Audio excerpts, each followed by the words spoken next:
You probably won't recognise me because, as you'll see from the photos, I don't normally start with photos of myself in lecture slides, but that was from CNN quite a while ago. But I'm absolutely thrilled and just humbled to be here, and I've just joined First Draft this year after having collaborated with them and used a lot of their resources over the years when I was at the University of Hong Kong. So this is like a dream job for me to be able to be in this position and to speak to you now this morning about what we're doing.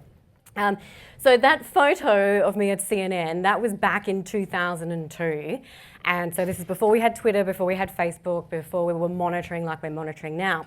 However, at that time, we did have, not smartphones, but we did have text messaging. Okay, so mobile phones were just becoming available to, ordinary people, not just, the business elite. Now, why I've got that photo up there is because then I transfer a few years later, actually at the start of this year, when I was getting my PhD in verification, social media verification education.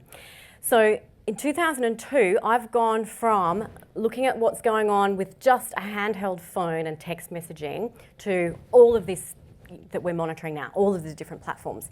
Now in 2002, at the end of that year, there was this mysterious disease that had broken out just across the border from Hong Kong in Guangdong, and it was a pneumonia-like respiratory disease.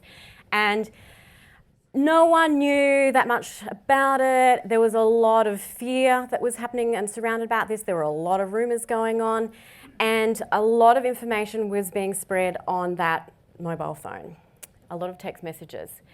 People were dying. The mortality rate of SARS, severe acute respiratory syndrome, that's what it was later named, people were dying and people were just petrified about this thing. It was given to me as my beat to cover at CNN, and I had to write reports for the broadcast programs about this. And I have to tell you, it was really hard to get information about this and get to the source of the information, because it was hard to get that information from China. But we were hearing a lot of stories and different bits of information that were being shared just even then on text messaging. And things like people saying, take up cigarette smoking, be around smoke, it'll help protect you from this virus. I mean, that's laughable to us now, but this is what people do when they haven't got that information. Sorry, I'm just going to get my clicker and go on to my next slide here. So here we are now, and we're monitoring all of these community groups. We're monitoring Twitter. We've just come such a long way. So sometimes I think of myself as a reformed broadcaster, and now I'm in the social media space. Maybe I'm a recovering broadcaster. I don't know. We'll see. But why are we all here today? I think we'll see that we are all so linked together. So a lot of people talk about digital literacy, media literacy. I'm a proponent of news literacy. And the reason I'm a proponent of news literacy is because I want to really focus on, through the journalistic lens, what is it that we do to get to the truth of information?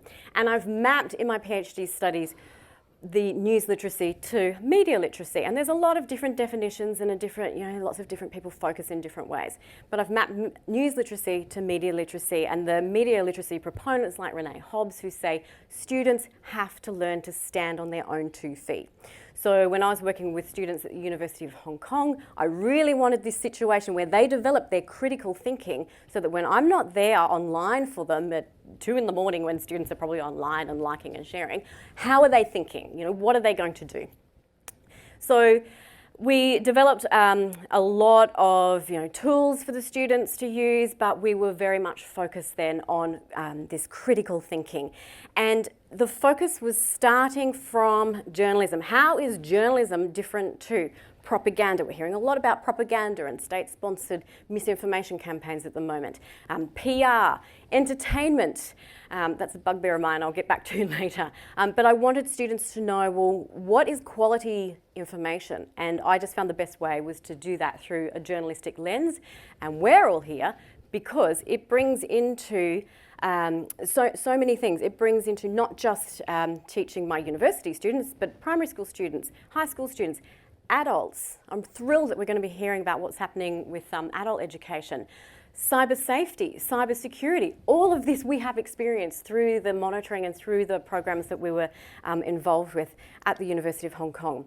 So I'm going to take you on a little bit of a tour around some of the projects that I've been involved with over, I'm just going to mostly focus from about 2014 onwards. So it's the last 5 years.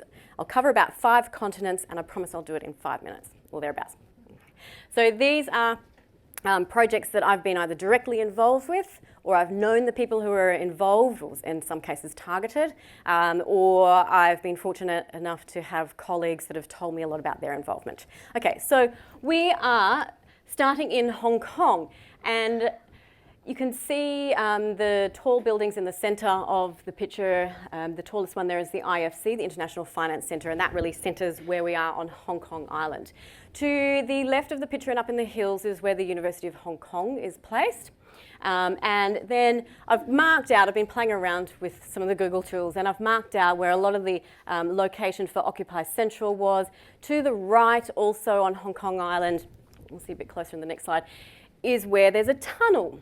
So there's a tunnel that links Hong Kong Island to Kowloon by underground, and that then links Hong Kong to the mainland, to mainland China. So in 2014, our students were monitoring what's happening, and I've been drawing a line here from the main area where Occupy Central was to this tunnel entry, and you can see it's less than 2 k's. So why am I focusing on that? Well, the students were protesting in 2014 because there were changes that China had made to the voting, how voting would take place, and Hong Kong would no longer have what they were looking at as universal suffrage. People were saying, oh, it's not an election, it's a selection that has to be approved by Beijing. Now in 2014, that was all pretty new to us. We're hearing a lot more about it now because of what's happening in Hong Kong, but there's a lot of themes and things that are carrying on there as well. So on the 28th of September, the students were first targeted with tear gas by the Hong Kong police, and we were shocked. I know this is happening almost every day now, but we were absolutely shocked. Students had just finished a week-long boycott of classes in university, and they were disrupting traffic, okay. So one of the first things that comes in a WhatsApp message is this. This pops up. What do? The message is saying, the tanks are coming. Now, you don't have to know that much about China and the history to know what this was getting at. And then some were a little bit more explicit. It's the next Tiananmen Square. This is how they treat students, things like that. So we had a student that received this WhatsApp message. She went down to the location of where purportedly that photo was meant to be of the tanks coming in Central. And people were literally shouting it out in the streets as well, saying the tanks are coming. And they were just absolutely petrified, terrified what was going on. So she's there physically going, well, there's nothing here. I'm not seeing anything and no one else is reporting this. Had we have known then that we can armour our students with a few skills like reverse image search, we probably would have been able to stop a lot of the heartache and just a lot of the terror that was going on at the time. I looked around, I was at the University of Hong Kong, I was fairly new at lecturing then, and I thought, right, who do I call on, who's monitoring this stuff, which media organisation do I go to where I get all the answers of what's untrue, where do I sort out this information, and there was nothing publicly open. So necessity being the mother of invention, I set up the Cyber News Verification Lab, and that became my PhD focus as well. Meanwhile, 2014 was a pretty busy year in Asia. We're going to leave Hong Kong for the moment. So we're going to move across Thailand, Laos, Cambodia, and into Myanmar. And one of our research assistants wrote this piece for First Draft about misinformation and hate speech in Myanmar. This is what happens when a country goes from 0 to 100 when it comes to being connected to the internet and having data. So in 2012, it was basically near impossible to get any information into or out of Myanmar, and what information was there was all controlled by state media, okay? But by 2014, enter Facebook, enter a few mobile data companies, and everyone is all of a sudden online and sending these messages. The result, what happened in the second largest city of Mandalay, riots broke out between Muslim and Buddhist parties because there was a message online that was shared on social media, and it was misinformation, basically, okay? So what happens in the online world affects the offline world. You have riots that break out, 500 people are involved, 2 people were killed. So when we're talking about different countries, when you're talking about places like Myanmar and Indonesia in Asia, platforms like Facebook are the internet, okay? Because they'll sign up with their data companies and they'll get access to Facebook. So we're now actually going to move across though to the Philippines, and in the north is Manila, and in the south we're actually going to start in the south of Davao City. And the mayor of Davao City at the time was one Rodrigo Duterte. This is a city that in 2015 had the highest murder rate, the highest rape rates on record as well.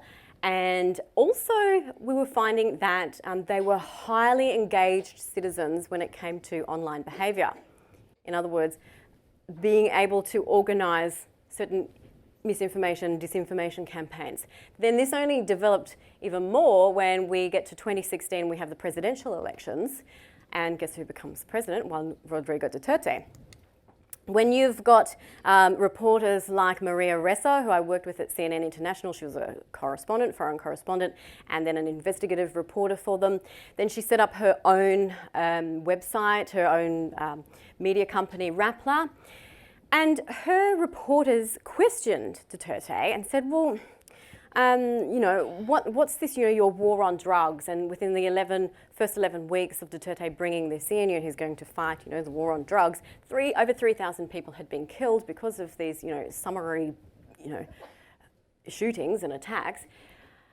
What happened then, and I'm sure a lot of you know Maria's story anyway, but this absolute wall of misinformation and disinformation was just unleashed on Maria and her team.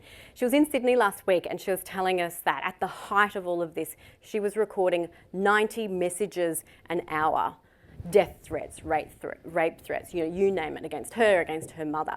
Now, what's the effect of this? To silence journalists, to silence anyone that's not agreeing with us, but not Maria Ressa. She's tiny, but my goodness, she's fighting against this, okay? But, it's hard work. So here we are, we've got 2014, 2015, we're up to 2016. We started in Hong Kong, went to Myanmar, then the Philippines. Now let's go to Indonesia. See, I haven't even mentioned the US yet, have I?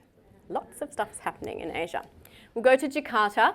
I'm not sure if Yenny is here, who's been doing a lot of work in this region. But here we see, so Myanmar showed us how we have racial and ethnic divides that can just be just exaggerated, if you like, online. Here we had similar things happening with the Christian ethnic Chinese in Indonesia who were targeted.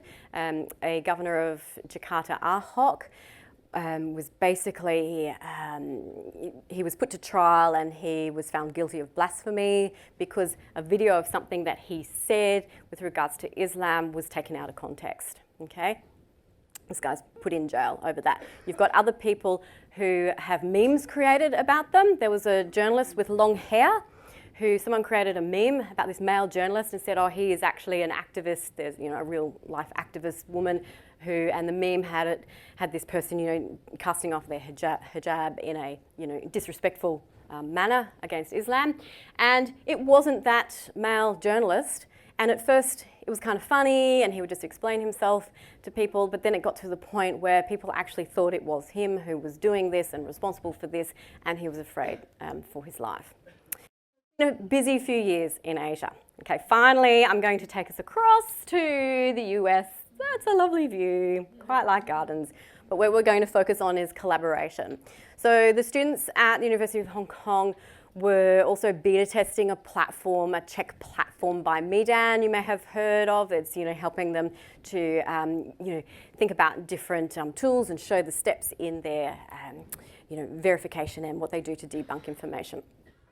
But at this time, Electionland was born, and I loved seeing what happened here because it just showed the start of collaboration when you have students and you have universities, you have academics, and you have media partners all working together, and they were so positive about debunking and just supporting what was happening in the space here, and they had a particular focus on the polling day for the US elections.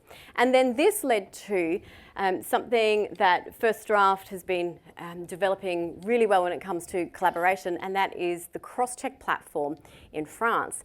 And I was fortunate enough to pop over to Paris and see how they were managing this. You had, again, students, you had journalists, and you had, I think, 37 media organisations that would normally be competing against each other in this space, but they actually realised, no, this is just too important, and it's hard to monitor all this, and we need to work together, and everyone wins when we work together in this space. So Crosscheck France, I would encourage you to look up the First Draft website and look into, there's some reports, there's some articles that you can read about it, or there's some more academic type of articles depending on where you're working. So I always thought it'd be great to work on one of these one day. Be careful what you wish for. Remember Hong Kong? I'm just going to duck back to Hong Kong because in 2017 was when they were having the first vote for the chief executive, and that's what Occupy Central were protesting about. So there are a lot of ramifications. Now, I was working with students on the Cyber News Verification Lab, and it was a very iterative type of process. So my students were monitoring different messages online, on their mobile phone, in WhatsApp and in Facebook, and then they were also physically, going to places and checking out rumours. This one happened to be, there was a rumour that was sent around online, on WhatsApp, saying that rally for the pro-Beijing candidate and you'll get paid $600 as long as you just turn up. So we had students who were tracking down, who sent these messages, where did you get it from? And they got to, we believe, the start of the message, and they spoke to the people behind this, and they went there physically. They spoke to the people, and they were pointed out, yeah, that's where you go to get your money, that sort of thing. So I was really proud of them. But the whole time through, I'm not just saying, okay, look at your checklist and do your steps here. It's iterative. So we're thinking, critical thinking. What are we doing? How are we piecing this all together? Okay. Next up, Australia. So yes, I got to launch First Draft in Australia at the start of this year, which was really quite exciting. And a lot of people think, Australia's a little bit of a sleepy place compared to what else was going on in Asia, and with the elections in Asia and the disinformation campaigns that are literally deadly. But it was quite worrying to see the trends and the mechanisms were happening in Australia as well. So our elections in May were following some of the same old techniques, the same old tools that are used. So we called this our first social media election because we were finding different ethnic groups were being picked on, basically. So we tracked anti-Muslim tactics online. There was a particular candidate who wasn't voted in, and he had 200,000 likes on his account on Facebook. So that's him. Okay, fine, he didn't get in, but he's got all these other supporters that set up their own Facebook pages and their own groups and different pages that might have 20,000. And we're starting to see how they disperse their misinformation and just brazen about it. So we tracked a lot of that. We also saw this one, we call it a zombie rumour, because we were seeing how sometimes there's a kernel of truth in some information and it just won't die. So Australia does not have an inheritance tax, and we're not about to, okay? But I think other countries do. But what happened was one of the politicians that was blamed for saying, right, Labor's going to bring in an inheritance tax, happened to be an economist in a formal life and happened to write an academic paper. And as you know, you have to sort of say sometimes with economics, this is the merits of it, and these are the pros, these are the cons. He wasn't actually saying we should have an inheritance tax. But oh no, we saw in messenger groups and we saw on Facebook, oh, he's said that in the past. He wants to bring in an inheritance tax. And that's just, the Australian public cannot fathom having that, okay? And it's stuck, regardless of the leader of the party at the time coming out saying, we are not doing this. They spoke to Facebook, please address this. And people still think that that's their policy. It's not. During the Australian elections, I ducked over to Indonesia to check what was going on there, and they had just had their presidential elections. And I thought, oh, they'll be happy. There's so many, you know, fact-checking, verification programs happening. But I was surprised. They were actually all still really worried about the state of journalism, and they were worried about what was happening there, and in particular, media ownership and pressures on journalists to produce clickbait, because this clickbait was getting interrupted or getting confused with entertainment. And I'm thinking, have your entertainment, that's fine, but why are we putting pressures on journalists to be producing this? So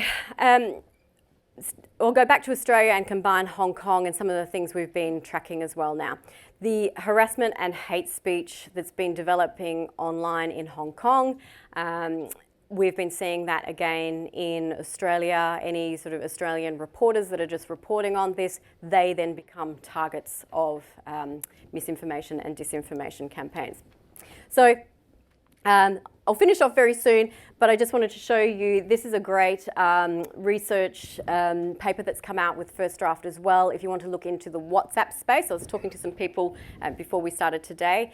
So Comprova, what's been happening there. Our bureau editor has been telling us a lot of what's happening and filling us in on misinformation, even about the Amazon fires. You know, nothing is sacred these days. So here we are, we're just going to come back to London very quickly in our global tour. This isn't us, but this is the street view because I just like to play. Maybe we can, you know, create our own later. But what are we doing? Where are we?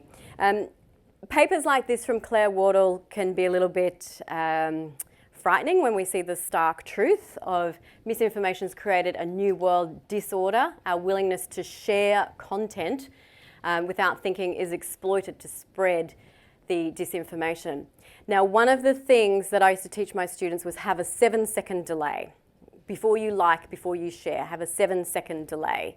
And I also got the students to write out, this was really fun when you're examining students, but almost like a stream of consciousness. What are all the different things that you're thinking? So one checklist might not work for a particular type of misinformation that you're looking at, but you've got to think and you've got to be exposed to a lot of different things. So, yeah, the 7-second delay. We're out of time, but I just wanted to say, you know, we've got all this, we're here, we're working together. Everything is combined, we're all linked together. As I said at the start, whether it's media literacy, news literacy, we're going to hear about keeping children safe online, digital literacy, web literacy. So I'm just absolutely thrilled to be here, and I cannot wait to hear about what's happening in, you know, the projects that you're working on, and just to see how we're all interrelated together and we can all learn from each other. So thank you very much.